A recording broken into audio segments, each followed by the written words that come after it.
ಇನ್ನು ಕಾಂಗ್ರೆಸ್ಸಿನ ಕುಸುಮ ಹನುಮಂತರಾಯಪ್ಪಗೆ ಇಡಿ ಶಾಕ್. ಬೆಂಗಳೂರಿನ ಕುಸುಮ ಮನೆ ಮೇಲೆ ಇಡಿ ದಾಳಿಯಾಗಿದೆ.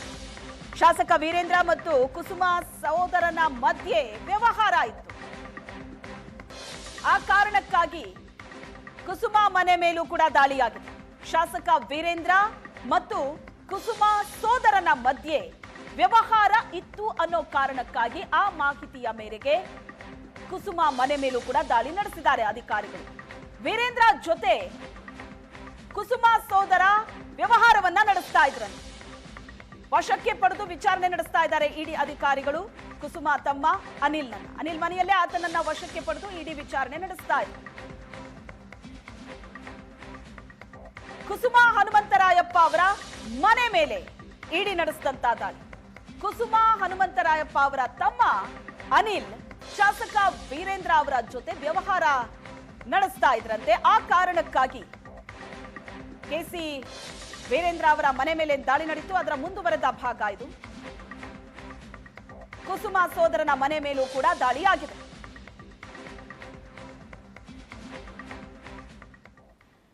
ಏಷ್ಯಾನೆಟ್ ಸುವರ್ಣ ನ್ಯೂಸ್ ನಲ್ಲಿ ಇಡಿ ದಾಳಿಯ ಬಿಗ್ ಸೀಕ್ರೆಟ್. ಏಷ್ಯಾನೆಟ್ ಸುವರ್ಣ ನ್ಯೂಸ್ ನಲ್ಲಿ ಇಡಿ ದಾಳಿಯ ಬಗ್ಗೆ ಎಕ್ಸ್ಕ್ಲೂಸಿವ್ ಆದ ಸುದ್ದಿ. ಇಡಿ ದಾಳಿಯ ಹಿಂದೆ ಅಕ್ರಮ ಗೇಮಿಂಗ್ ವ್ಯವಹಾರದ ನಂಟು. ಸುವರ್ಣ ನ್ಯೂಸ್ ನಲ್ಲಿ ಇಡಿ ದಾಳಿಯ ಎಕ್ಸ್ಕ್ಲೂಸಿವ್ ಆದ ಸುದ್ದಿ.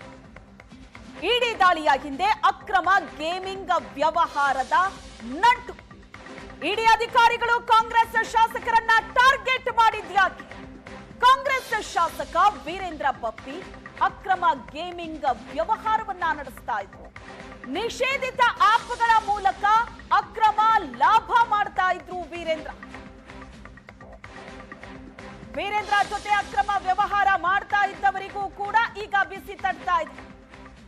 ನಿಷೇಧಿತ ಆಪ್ಗಳ ಮೂಲಕ ಅಕ್ರಮ ಹಣ ಸಂಪಾದನೆಯ ಮಾರ್ಗವನ್ನ ಕಂಡುಕೊಂಡಿದ್ರು. ಕೆಸಿ ವೀರೇಂದ್ರ ಜೊತೆ ಅಕ್ರಮ ವ್ಯವಹಾರ ಮಾಡ್ತಾ ಇದ್ದವರಿಗೂ ಕೂಡ ಇಡಿ ಶಾಕ್ ಕೊಟ್ಟಿದೆ. ರಾಜ್ಯದ 4ರನ್ನ ಗುರಿಯಾಗಿಸಿ ಇಡಿ ಅಧಿಕಾರಿಗಳು ನಡೆಸಿದಂತ ದಾಳಿ. ಬೆಂಗಳೂರು, ಚಿತ್ರದುರ್ಗ, ಹುಬ್ಬಳ್ಳಿಯಲ್ಲಿ ಇಡಿ ಅಧಿಕಾರಿಗಳು ದಾಳಿ ನಡೆಸಿದ್ದಾರೆ. ಗೇಮಿಂಗ್ ಆಪ್ ಪಾರ್ಟ್ನರ್ ಆಗಿದ್ದವರ ಮನೆಗಳ ಮೇಲೂ ದಾಳಿಯಾಗಿದೆ. ಕುಸುಮ ಹನುಮಂತರಾಯಪ್ಪ ತಮ್ಮ ಅನಿಲ್ ಮನೆ ಮೇಲೂ ರೇಡ್ ಆಗಿದೆ. ಹುಬ್ಬಳ್ಳಿಯ 2 ಕಡೆ ಇಡಿ ಅಧಿಕಾರಿಗಳು ದಾಳಿ ಮಾಡಿದ್ದಾರೆ. ಹವಾಲಾ ದಂಧೆ ಮಾಡ್ತಾ ಇದ್ದ ಗುಲ್ಶನ್ ಕಟ್ಟರ್, ಸಮುಂದರ್ ಸಿಂಗ್ ಇಬ್ಬರ ಮನೆ ಮೇಲೂ ದಾಳಿಯಾಗಿದೆ. ಅಕ್ರಮ ಹಣ ವರ್ಗಾವಣೆ ಕೇಸ್ನಲ್ಲಿ ಇಡಿ ನಡೆಸ್ತಾ ಇರೋ ಕಾರ್ಯಾಚರಣೆ ಇದು.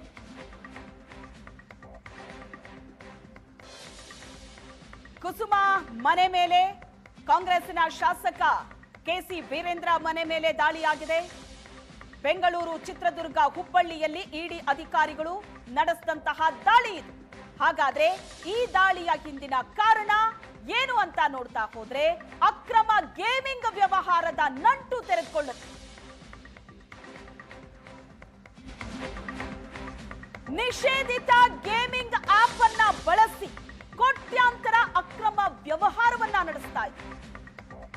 ಅಕ್ರಮವಾಗಿ ನಿಷೇಧಿತ ಗೇಮಿಂಗ್ ಆಪ್ಗಳ ಮೂಲಕ ಅವ್ಯವಹಾರವನ್ನ ನಡೆಸ್ತಾ ಇದ್ರು. ಹಲವು ಗೇಮಿಂಗ್ ಆಪ್ಗಳನ್ನ ಬಳಸಿಕೊಂಡು ಅಕ್ರಮವಾಗಿ ಲಾಭ ಮಾಡ್ಕೋತಾ ಇದ್ರು. ಹಣದ ವರ್ಗಾವಣೆ ಆಗ್ತಾ ಇತ್ತು.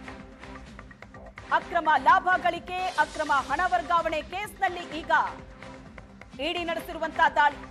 King 567, Khelo star, crick 247, mint 999, Jeeto daily, ಈ ರೀತಿ ನಿಷೇಧಿತ ಈ ಆಪ್ಗಳೇನಿದೆ ಇದನ್ನ ಬಳಸಿಕೊಂಡು ಅಕ್ರಮವಾಗಿ ಗೇಮಿಂಗ್ ವ್ಯವಹಾರವನ್ನ ನಡೆಸ್ತಾ ಇದ್ರು. ಅಕ್ರಮವಾಗಿ ಲಾಭವನ್ನ ಗಳಿಸ್ತಾ ಇದ್ರು. ಅಕ್ರಮವಾಗಿ ಹಣವನ್ನ ವರ್ಗಾವಣೆ ಮಾಡ್ತಾ ಇದ್ರು ಅನ್ನೋ ಕೇಸ್ನಲ್ಲಿ ಈಗ ಇವರೆಲ್ಲರೂ ಲಾಕ್ ಆಗಿರೋದು. ಕಾಂಗ್ರೆಸ್ಸಿನ ಶಾಸಕ ಕೆಸಿ ವೀರೇಂದ್ರ, ಕಾಂಗ್ರೆಸ್ಸಿನ ಕುಸುಮ ಹನುಮಂತರಾಯಪ್ಪ ಅವರ ಸೋದರ ಅನಿಲ್, ಇನ್ನು ಇಬ್ಬರು ಸಮುಂದರ್ ಸಿಂಗ್ ಅಂತ ಮತ್ತೊಬ್ಬ. ಹುಬ್ಬಳ್ಳಿಯಲ್ಲೂ ಕೂಡ ರೇಡ್ ಆಗಿದೆ. ಒಟ್ಟು 4ರನ್ನ ಇಡಿ ಟಾರ್ಗೆಟ್ ಮಾಡಿದೆ. ಅಕ್ರಮ ಲಾಭ ಗಳಿಕೆ, ಅಕ್ರಮ ಹಣ ವರ್ಗಾವಣೆ ಕೇಸ್ನಲ್ಲಿ ಲಾಕ್ ಆಗಿರೋದು. ಕಾಂಗ್ರೆಸ್ಸಿನ ಶಾಸಕ ಕೆಸಿ ವೀರೇಂದ್ರಗೆ ಸಂಬಂಧಪಟ್ಟ ಚಿತ್ರದುರ್ಗ, ಬೆಂಗಳೂರು ಮನೆ ಕಚೇರಿಗಳ ಮೇಲೆ ಸಿಕ್ಕಿಂನಲ್ಲೂ ಕೂಡ ವ್ಯವಹಾರ ನಡೆಸ್ತಾ ಇದ್ರಂತೆ. ಅಲ್ಲೂ ಕೂಡ ದಾಳಿಯಾಗಿದೆ.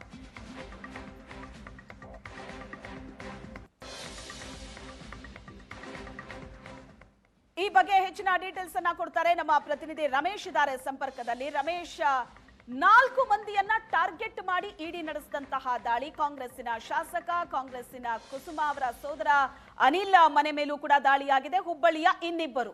ಹಾಗಾಗಿ ಅಕ್ರಮ ಗೇಮಿಂಗ್ ಆಪ್ ವ್ಯವಹಾರವನ್ನ ನಡೆಸ್ತಾ ಇದ್ರು ಅನ್ನೋ ಕಾರಣಕ್ಕೆ ನಡೆದಂತಹ ಈ ದಾಳಿ.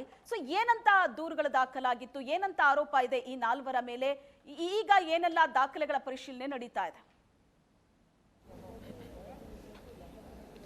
ಶ್ವೇತಾ, ಒಂದು ನಿಷೇಧಿತ ಗೇಮಿಂಗ್ ಆ್ಯಪ್ಗಳನ್ನು ಬಳಕೆ ಮಾಡಿಕೊಂಡು ಕೋಟ್ಯಾಂತರ ರೂಪಾಯಿ ವ್ಯವಹಾರಗಳನ್ನು ಮಾಡ್ತಾ ಇದ್ದಾರೆ ಅನ್ನುವಂಥ ನಿಟ್ಟಿನಲ್ಲಿ ಚಿತ್ರದುರ್ಗದ ಕಾಂಗ್ರೆಸ್ ಶಾಸಕ ಕೆ.ಸಿ. ವೀರೇಂದ್ರ ಅಲಿಯಾಸ್ ಪಪ್ಪಿ ಅನ್ನುವಂಥ ಅವರ ಮನೆ ಮೇಲೆ ದಾಳಿ ಮಾಡಿರುವಂಥದ್ದು, ಮತ್ತು ಅವರ ಜೊತೆ ಬಿಸ್ನೆಸ್ ಪಾರ್ಟ್ನರ್ ಆಗಿದ್ದಂಥ ಹಲವರ ಮನೆ ಮೇಲೆ ದಾಳಿ ಮಾಡಿರುವಂಥದ್ದು. ಅಂದರೆ ಆರ್ ನಗರದ ಕಾಂಗ್ರೆಸ್ನ ಅಭ್ಯರ್ಥಿಯಾಗಿದ್ದಂಥ ಕುಸುಮಾ ಹನುಮಂತರಾಯಪ್ಪ ಅವರ ಸಹೋದರ ಅನಿಲ್ ಮತ್ತು ಪಪ್ಪಿ ಅವರ ಪಾರ್ಟ್ನರ್ಗಳಾಗಿದ್ದಂಥ ಗುಲ್ಶನ್ ಕಟ್ಟರ್ ಆಗಲಿ ಮತ್ತು ಸಮುಂದರ್ ಸಿಂಗ್ ಮತ್ತು ಪಪ್ಪಿ ಅವರ ಸಹೋದರ ನಾಗರಾಜ್ ಮನೆ ಮೇಲೆ ಒಟ್ಟು 5 ಜನರು ಇರುವಂತಹದ್ದು. ಇವರ ಮನೆ ಮೇಲೆ ದಾಳಿಯನ್ನ ಏನು ಮಾಡಿರೋದೇನೆಂದ್ರೆ ಇದಕ್ಕೆ ಸಂಬಂಧಪಟ್ಟಂತೆ ಚಿತ್ರದುರ್ಗ, ಚಳ್ಳಕೆರೆ, ದಾವಣಗೆರೆ ಸೇರಿದಂತೆ ಹಲವು ಕಡೆ ಈ ಒಂದು ಗೇಮಿಂಗ್ ಆ್ಯಪ್ಗಳಿಗೆ ಸಂಬಂಧಪಟ್ಟಂತೆ ಒಂದಷ್ಟು ದೂರುಗಳು ದಾಖಲಾಗಿದ್ವು. ಅಂದ್ರೆ ಆ ದೂರಿನ ತನಿಖೆಯ ಸಂದರ್ಭದಲ್ಲಿ ಒಂದಷ್ಟು ಭಾರತದಲ್ಲಿ ನಿಷೇಧಿತ ಆಗಿರುವಂತಹ ಗೇಮಿಂಗ್ ಆ್ಯಪ್ಗಳನ್ನ ಬಳಕೆ ಮಾಡಿಕೊಂಡು ಆ ಗೇಮ್ಗಳನ್ನು ಆಡಿಸುವ ಮೂಲಕ ಅದರಲ್ಲಿ ಅಕ್ರಮವಾಗಿ ಹಣವನ್ನು ಸಂಪಾದನೆ ಮಾಡ್ತಾ ಇದ್ರು ಅನ್ನುವಂಥದ್ದು ಇಡಿ ಅಧಿಕಾರಿಗಳಿಗೆ ಸಿಕ್ಕಂತ ಮಾಹಿತಿಗಳು.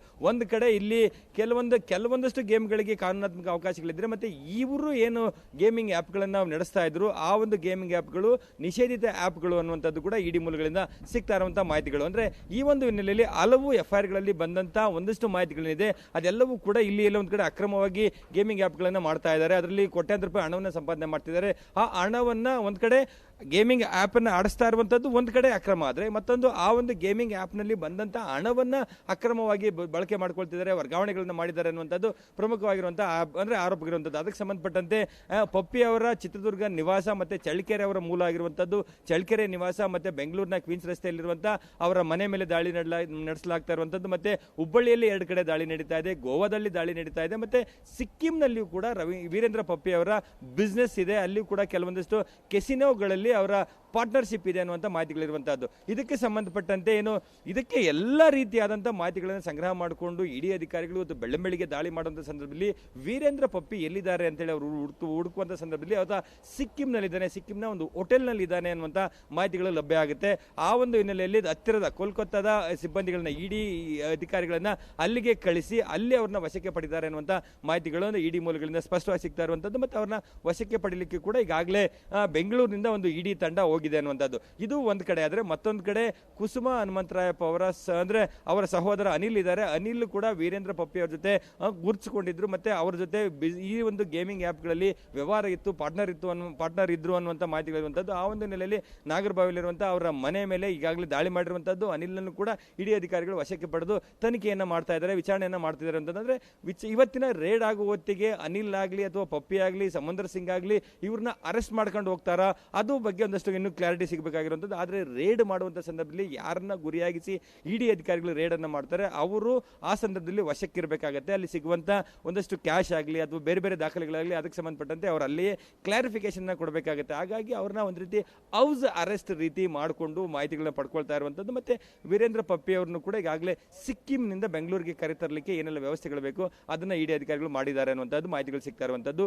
ಇಲ್ಲಿ ಒಂದಷ್ಟು ಗೇಮಿಂಗ್ ಆ್ಯಪ್ಗಳನ್ನ ನಾವು ನೋಡ್ತಾ ಹೋದ್ರೆ ಈ ಗೇಮಿಂಗ್ ಆ್ಯಪ್ಗಳು ಇಂಡಿಯಾದಲ್ಲಿ ಒಂದು ನಿಷೇಧಿತ ಆ್ಯಪ್ಗಳು ಅನ್ನುವಂಥದ್ದನ್ನ ಇಡಿ ಅಧಿಕಾರಿಗಳು ಹೇಳ್ತಾ ಇರುವಂಥದ್ದು. ಅಂತಹ ಒಂದಷ್ಟು ಆ್ಯಪ್ಗಳನ್ನು ಬಳಕೆ ಮಾಡಿಕೊಂಡು ಇಲ್ಲಿ ಎಲ್ಲವನ್ನು ಕೂಡ ಅಂದ್ರೆ ವ್ಯವಹಾರಗಳನ್ನ ಮಾಡ್ತಾ ಇದ್ರು ಅಂತೇಳಿ ಮಾಹಿತಿ ಸಿಗ್ತಾ ಇರುವಂಥದ್ರಲ್ಲಿ ಕಿಂಗ್ 567, ಕೆಲೋ ಸ್ಟಾರ್, ಕ್ರಿಕ್ 247, ಮಿಂಟೋ 999 ಮತ್ತೆ ಜೀತೋ ಡೈಲಿ ಇಷ್ಟು ಆ್ಯಪ್ಗಳಲ್ಲಿ ಇವರ ವ್ಯವಹಾರಗಳಿತ್ತು ಅನ್ನುವಂಥದ್ದು. ಇಷ್ಟು ಆ್ಯಪ್ಗಳಲ್ಲಿ ನಡೆದಂಥ ವ್ಯವಹಾರಗಳಿಗೆ ಸಂಬಂಧಪಟ್ಟಂತೆ ಎಲ್ಲಿಯೂ ಕೂಡ ಲೆಕ್ಕಗಳಿಲ್ಲ, ಎಲ್ಲಿಯೂ ಕೂಡ ವ್ಯವಹಾರವನ್ನು ಆನ್ ರೆಕಾರ್ಡ್ ಅವರು ಎಸ್ಟಾಬ್ಲಿಷ್ ಮಾಡಿಲ್ಲ. ಹಾಗಾಗಿ ಇಂತಹ ಆ್ಯಪ್ಗಳಲ್ಲಿ ಬರುವಂಥ ಹಣ ಇವರೆಲ್ಲರಿಗೂ ಕೂಡ ಹೋಗ್ತಾ ಇತ್ತು ಅನ್ನುವಂಥದ್ದು. ಹಾಗಾಗಿ ಎಲ್ಲೊಂದು ಕಡೆ ಭಾರತದ ಅರ್ಥವ್ಯವಸ್ಥೆಯನ್ನ ಬುಡಬೇಲು ಮಾಡುವಂತಹ ಇಂಥ ರೀತಿಯ ಗೇಮಿಂಗ್ ಆ್ಯಪ್ಗಳು, ಒಂದು ಕಡೆ ಗೇಮಿಂಗ್ ಆ್ಯಪ್ ನಿಷೇಧಿತ ಅದು ಕೂಡ ತಪ್ಪು, ಮತ್ತೆ ಇದ್ರ ಬರುವಂತಹ ಹಣ ಸಂಪಾದನೆ ವರ್ಗಾವಣೆ ಕೂಡ ತಪ್ಪು ಅನ್ನುವಂಥ ನಿಟ್ಟಿನಲ್ಲಿ ಇಡಿ ಅಧಿಕಾರಿಗಳು ದಾಳಿಯನ್ನ ಮಾಡಿದ್ದಾರೆ. ಹಾಗಾಗಿ ಸದ್ಯಕ್ಕೆ ಸಿಗ್ತಾ ಇರುವಂತಹ ಮಾಹಿತಿ ಪ್ರಕಾರ ಯಾರ ಮನೆ ಮೇಲೆ ದಾಳಿಯನ್ನ ಮಾಡಿದೆ ಅವ್ರನ್ನ ಬಂಧನದ ಬಗ್ಗೆ ಇನ್ನೂ ಕ್ಲಾರಿಟಿ ಇಡಿ ಮೂಲಗಳಿಂದ ಸಿಗ್ತಾ ಇಲ್ಲ. ಆದ್ರೆ ಈಗ ಎಲ್ಲರನ್ನೂ ಕೂಡ ವಶಕ್ಕೆ ಪಡೆದು ತನಿಖೆಯನ್ನ ಮಾಡ್ತಾ ಇದೀವಿ ಅನ್ನುವಂಥ ಮಾಹಿತಿಗಳು ಲಭ್ಯ ಆಗ್ತಿರುವಂಥದ್ದು. ಹಾಗಾಗಿ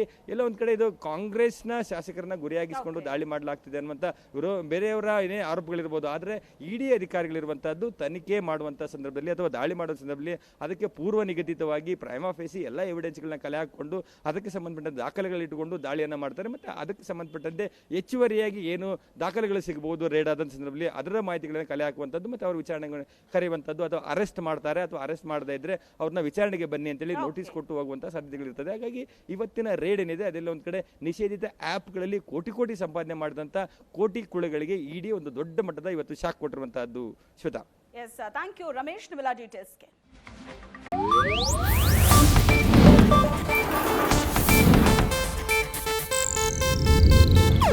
ಇದು ಏಷ್ಯಾನೆಟ್ ನ್ಯೂಸ್ ನೆಟ್ವರ್ಕ್ ಪ್ರಸ್ತುತಿ.